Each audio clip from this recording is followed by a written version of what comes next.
Sefarad presenta Magazine Sefaradí.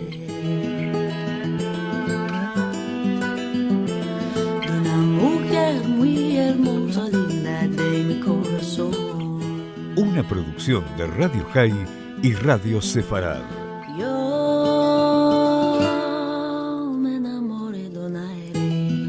Con la conducción de Marcelo Benveniste. Linda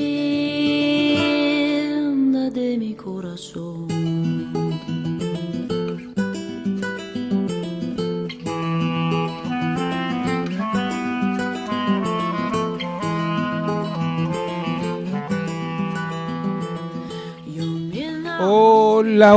Hola amigos, bienvenidos a una nueva emisión de Sefarad Magazine Sefaradí. Estamos comenzando la edición número 461. Seguimos en este programa con la península itálica, que es un tema que venimos trabajando en las últimas semanas, y dentro de esos programas hemos tocado el tema del Holocausto, incluido en el marco de otros temas, pero hoy vamos a dedicarnos específicamente al proceso de la Shoah en Italia.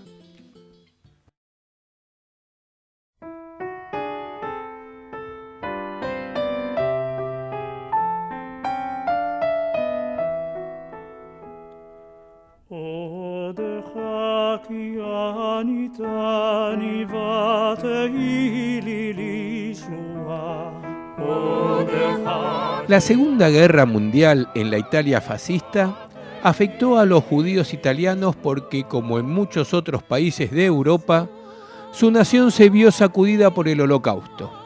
A pesar de que entre 1940 y 1942 el fascismo protegió a decenas de miles de hebreos nativos y extranjeros, cuando comenzó la Guerra Civil Italiana y el Tercer Reich ocupó la península itálica,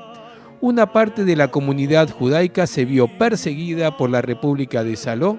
y en muchos casos exterminada durante la solución final. La Italia fascista de Benito Mussolini nació bajo la pretensión de exportar su ideología a todas las naciones del mundo en una especie de nacionalismo internacionalista, tal y como el propio Duce afirmó en un discurso tras decir elocuentemente que se expandiría más allá de las estrellas.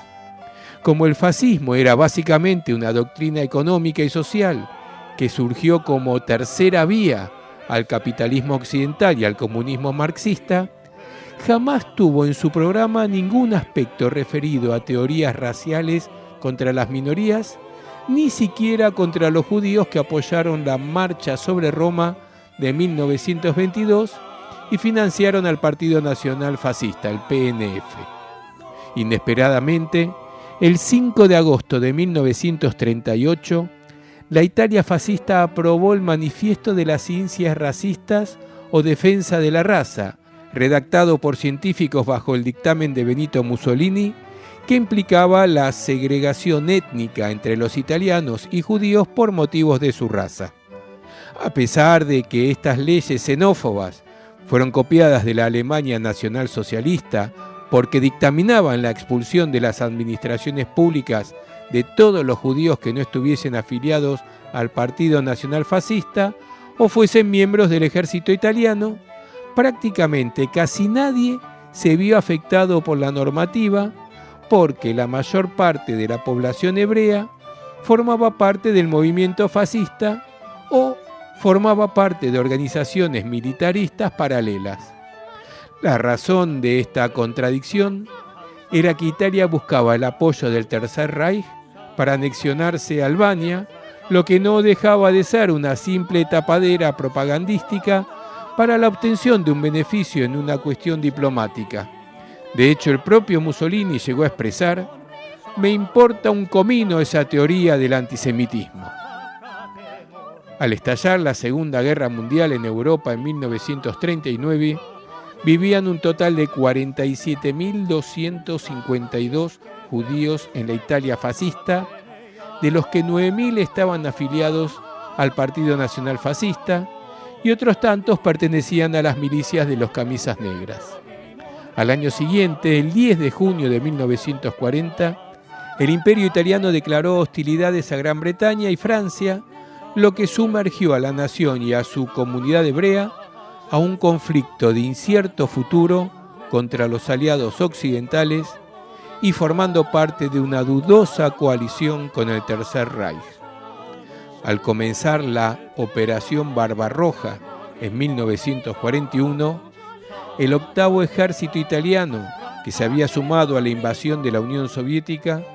documentó muy detalladamente lo que ocurría en las zonas de Rusia que estaban ocupadas por el Tercer Reich. Según constataron los observadores italianos, se probó la existencia de ejecuciones masivas perpetradas por las SS y también la deportación de poblaciones enteras, incluyendo la existencia del campo de concentración de Theresienstadt en Checoslovaquia. Lógicamente, estas informaciones generaron la indignación y preocupación entre los mandos fascistas de Roma, que haciendo caso omiso de las solicitudes germanas, decidieron no participar en este tipo de acciones e incluso proteger a la gente dentro de las áreas bajo control de las Fuerzas Armadas italianas. Hasta 1942, la única política represiva aplicada por Italia a los judíos en la Segunda Guerra Mundial había tenido lugar en el norte de África y más en concreto en la colonia de Libia. Básicamente se trató de segregar a los judíos autóctonos de los musulmanes libios debido a que los primeros podían colaborar con el enemigo como consecuencia de la proximidad del frente, lo que llevó a que varios miles fueran detenidos y enviados a los campos de internamiento de Giado, Sidi Azaz y Buk-Buk. Curiosamente, y a pesar de que en estas instalaciones el trato a los reclusos fue correcto, un total de 562 perderían la vida debido a las elevadas temperaturas y al escaso suministro por encontrarse en medio de las arenas del desierto del Sahara. Con el inicio de la solución final en Europa, el Reichsführer de las SS, Heinrich Himmler, se reunió en Roma con Benito Mussolini el 11 de octubre de 1942 para proponerle la entrega de todos los judíos italianos, algo a lo que el duce se negó en rotundo, alegando que los hebreos eran un problema exclusivo del gobierno italiano. Gracias a esta decisión firme de no colaborar con Berlín, el Imperio italiano se convirtió en un importante territorio de acogida para los miles de refugiados de origen judío que escapaban de la solución final en Francia y los Balcanes. Por ejemplo, en Croacia, 5.000 hebreos que iban a ser cedidos a Croacia, por aquel entonces una nación que participaba de manera entusiasta en el Holocausto, se les salvó la vida porque las autoridades italianas lo impidieron. Mientras que en Grecia, los diplomáticos Guelfo Zamboni en Salónica y Pellegrino Gigo en Atenas ayudaron a cientos de judíos a ocultarse en las zonas bajo jurisdicción militar latina con el falso pretexto de que tenían la nacionalidad italiana u ostentaban ese derecho por haber engrandecido la cultura nacional. Al igual que otras potencias del eje, la Francia de Vichy exigió entregar a los judíos de Niza sin éxito porque las tropas de ocupación del ejército italiano en los Alpes marítimos se negaron de manera tajante, llegando el general Alberto Calisse a regalar pasaportes para su entrada en Italia. De hecho, en 1943, el propio Benito Mussolini envió al sur de Francia un equipo conformado por el inspector Guido Lo Spinoso de la Policía de Italia, el judío Angelo Donati y el fraile católico francés Pierre-Marie Benoit para sacar de la Costa Azul a un total de 30.000 hebreos que fueron puestos a salvo en hoteles turísticos de la Alta Saboya. El boicot que la Italia fascista llevó a cabo contra la solución final despertó las iras del Tercer Reich, que exigió al gobierno de Roma no entrometerse más en los asuntos de Berlín. A pesar de que los italianos hicieron caso omiso de esta petición, En algunas ocasiones hubieron de recular para evitar conflicto con los alemanes, como por ejemplo sucedió en una localidad de Grecia, cuando las tropas italianas entregaron a 320 judíos a las SS. Al producirse la capitulación de Italia el 8 de septiembre de 1943, tras el armisticio de Cassiville, inmediatamente el ejército alemán ocupó el norte de la península italiana y desarmó a las unidades del ejército italiano exactamente igual que hicieron en el sur los aliados occidentales. A partir de entonces, el país quedaría dividido en dos partes, concretamente la zona fascista pro-alemana de la República de Salò, al frente de Benito Mussolini, y la zona monárquica pro-occidental del Reino de Italia, al frente del rey Vittorio Emanuele III, que pelearían en un conflicto bautizado como la Guerra Civil Italiana, que al mismo tiempo se desarrollaría dentro de la Segunda Guerra Mundial. Las primeras víctimas del Tercer Reich tras la inmediata rendición de Italia fueron el millón de prisioneros hechos al ejército italiano y a los carabineros que se entregaron desarmados en la península itálica, en Francia y los Balcanes a las tropas del ejército alemán. Como era de esperarse, sus captores no tendrían piedad con los latinos, a quienes consideraban en muchos casos traidores por haberse cambiado de bando, ya que en ningún momento se les aplicó la Convención de Ginebra, porque se les deportó a campos de concentración con la condición de esclavos y trabajadores forzosos. De hecho, de todos estos prisioneros, un total de 45.000 perderían la vida, entre ellos 4.600 fusilados en pelotones de ejecución y los restantes 41.400 en cautividad a causa de la malnutrición, enfermedades y maltrato. Con la desaparición del ejército italiano, los judíos que hasta ese momento habían gozado de protección durante lo que se llamaba la era fascista, quedaron completamente a merced del Tercer Reich y del Estado satélite de la República de Salò. A partir de entonces, ya no podrían escaparse de la solución final cuando Berlín designó como responsable de las SS en Italia al comandante Herbert Kappler, así como a dos líderes judíos encargados de vigilar a su comunidad, Ugo Foa y Dante Almansi. Oficialmente, el sábado 9 de octubre de 1943, comenzó el Holocausto en Italia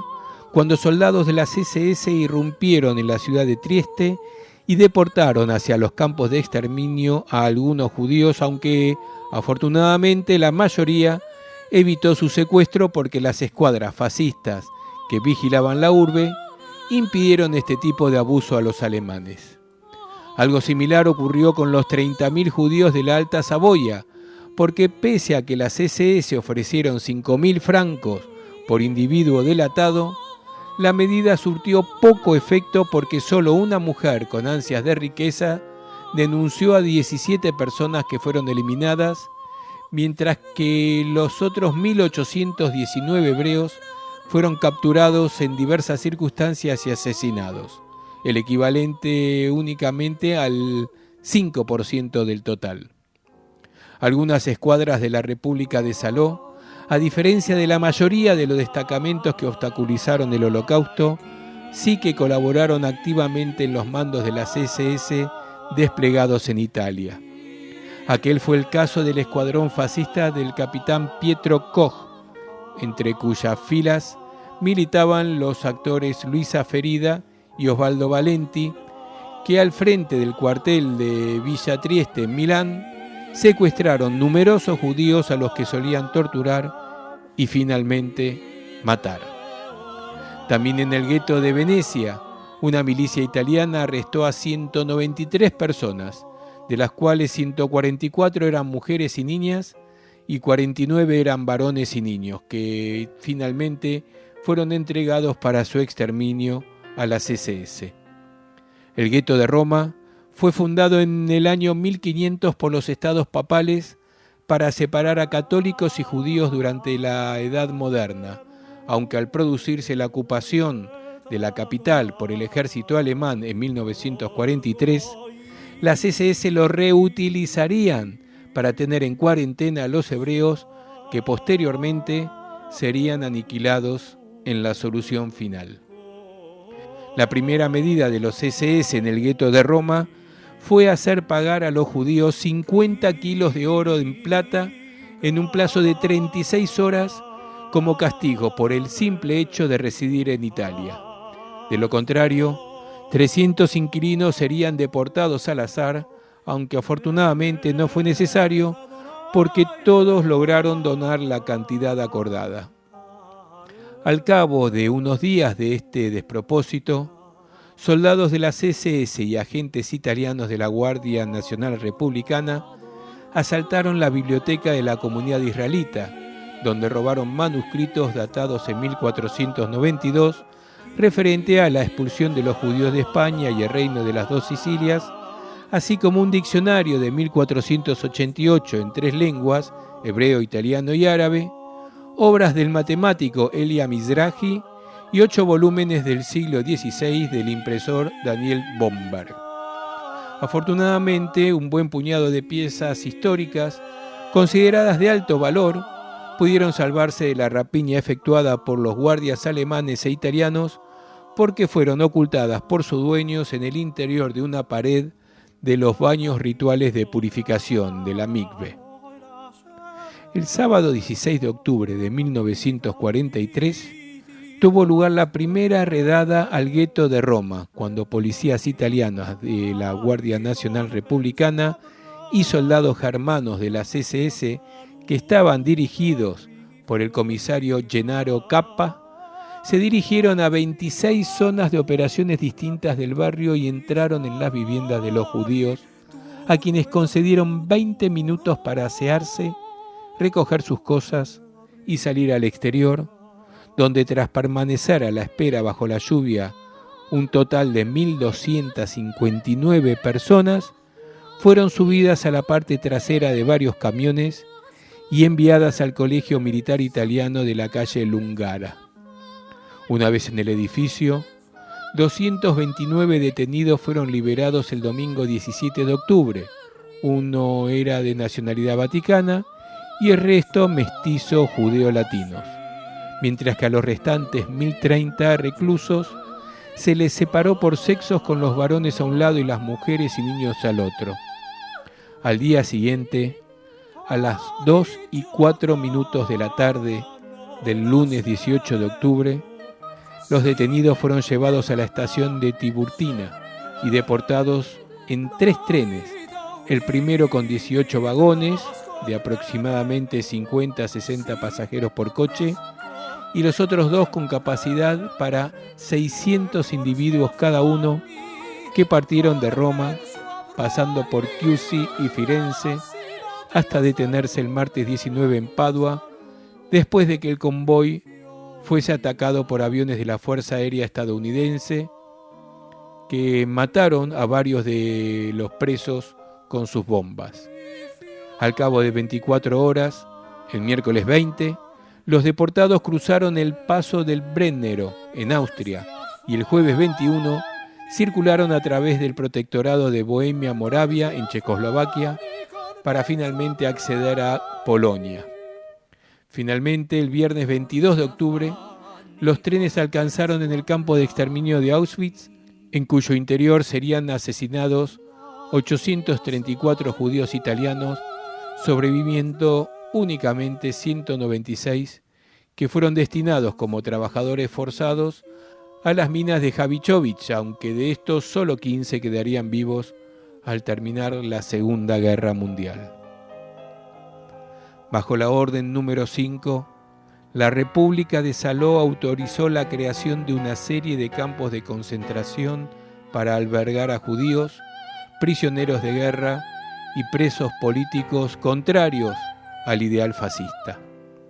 Al frente del comisario Giovanni Preziosi, que había sido designado como jefe de la Oficina de Inspección General de la Raza, estos recintos, que estaban custodiados por el Ejército Nacional Republicano, respetaron la vida de los cautivos y trataron a los internos con mucho más respeto a diferencia de lo que sucedía en el resto de Europa, ocupada por el Tercer Reich. El 5 de diciembre de 1943 se fundó el campo de concentración de Fossoli, desde donde fueron deportados hacia el campo de exterminio de Auschwitz en un grupo de 650 judíos el 22 de febrero de 1944. Algo más tarde se abrió el campo de la Arrocería de San Saba en Trieste, muy cerca de la frontera con Yugoslavia, en cuyo interior murieron 3.000 prisioneros, la mayoría partisanos italianos y yugoslavos, capturados por las fuerzas de la República de Saló, además de ser asesinados todos los enfermos tras ser fusilados ante piquetes de ejecución. No obstante, y salvo por estas dos excepciones de Fossoli y la Arrocería de San Saba, así como la instalación de Borgo de San Dalmazzo, en el que fueron asesinados 6 presos por las Brigadas Negras, el resto de los campos tuvieron unas condiciones más humanas porque en el recinto de Ferramonte di Tarsia, en Calabria, unos 2.000 judíos se salvaron gracias al buen trato de los guardias fascistas, algo que también sucedió en otros centros penitenciarios como el de los Abruzzos, Molise, Campania, Basilicata, Pulla, Emilia-Romagna, Toscana, Gries, Asti, Servignano, Isla Ponza e Isla Bentonete. Terminada la Segunda Guerra Mundial, con la capitulación de la República de Saló el 30 de abril de 1945, los últimos campos de concentración en la península italiana fueron liberados por los aliados occidentales. Hasta la fecha, un total de 7.500 judíos italianos habían muerto durante el Holocausto, aproximadamente el 20% de la población judía, aunque afortunadamente gracias a que el fascismo italiano fue mucho más moderado que el nacionalsocialismo alemán, el 80% de los hebreos salvó la vida durante el Holocausto.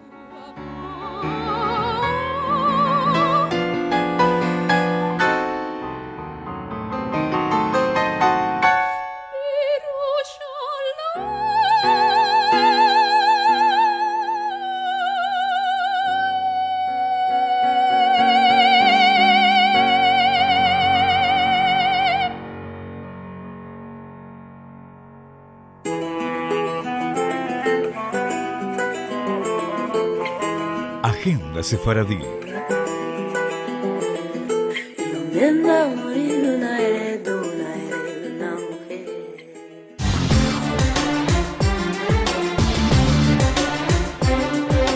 Y les decía que en febrero tenemos 2 conciertos del ciclo Música en el Patio del Centro Cultural Sefarad. Y esto es porque 2 semanas después de la presentación de Barján, tendremos en el hermoso patio andaluz, al aire libre, a Sayed y los Yiddish, quienes vuelven al Centro Cultural Sefarad para traer un nuevo repertorio con las canciones de Yemen y Etiopía, sonidos de Egipto, Marruecos, Irak, Irán y Siria, coplas y romanzas de Sefarad, con un homenaje a la cantante israelí estrella internacional de los 70, Ofra Atza. Sayed y los Yiddish nos invita a sumergirnos en una mezcla de lenguas orientales, donde lo espiritual, lo étnico y originario conviven con sonidos actuales y contemporáneos. Un show artístico y musical donde no solo predomina la música, sino las explicaciones sobre el origen y cultura de cada canción, generando así un marco de clima para cada obra, donde se invita al público a sentir y viajar por la historia de nuestro pueblo. Sayed y los Yiddish está formado por Gastón Sayed, Francisco Huisi, Gonzalo Chaile, Ezequiel Dutil y Diego Korsunski.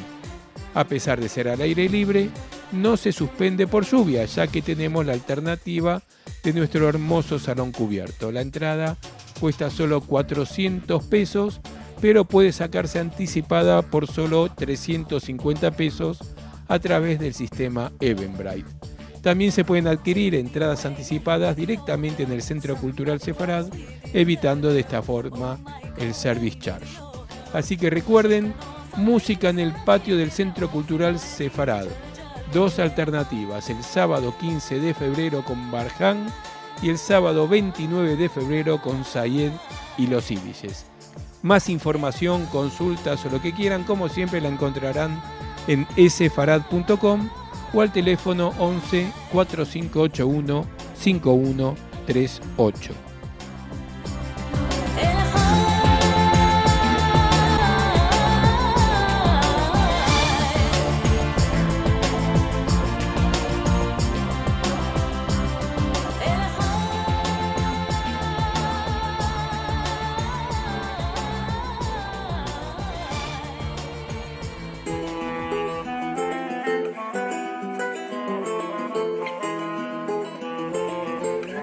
Música. ¿Dónde anda a morir una heredera de una mujer? De una mujer muy hermosa, digna de mi corazón.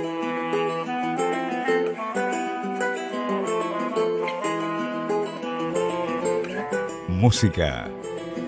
¿Dónde anda a morir una heredera de una mujer?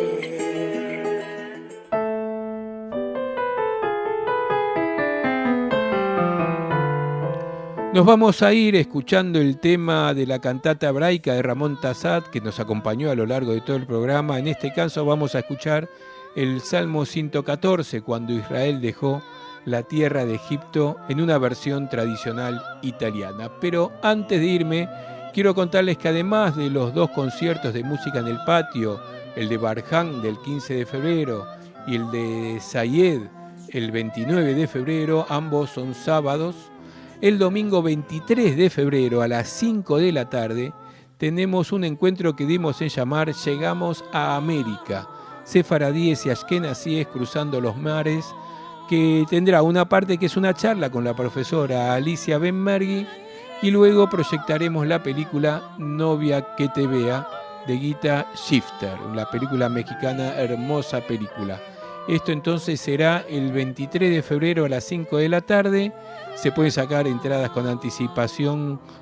son más económicas que en el día de la actividad, y pueden retirar las entradas por el sistema Eventbrite en eventbrite.com.ar o también en el sitio de Alternativa Teatral.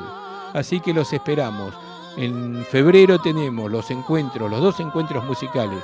de música en el patio con Barján y con Sayed y los Ídices, y el domingo 23 con Alicia Benmergui la proyección de Novia que te vea. Ahora sí, nos vamos. Mi nombre es Marcelo Benveniste. Los encuentro entonces dentro de 7 días en una nueva edición de Sefarad Magazine Sefaradí por radiosefarad.com y los domingos a las 6 de la tarde por radiohai.com. Y como siempre, todas las novedades, todo lo que pasa en el mundo sefaradí, todos los detalles de las actividades del Centro Cultural Sefarad, la van a encontrar en nuestro portal esefarad.com y en todas las redes sociales. Nos vamos entonces, los dejo escuchando el Salmo 114, cuando Israel dejó la tierra de Egipto, en una versión tradicional italiana del disco Cantata Italiana, interpretado por Ramón Tassat, Natalia Hitomirashkaya e Irene Feilerbogen. Semanada buena.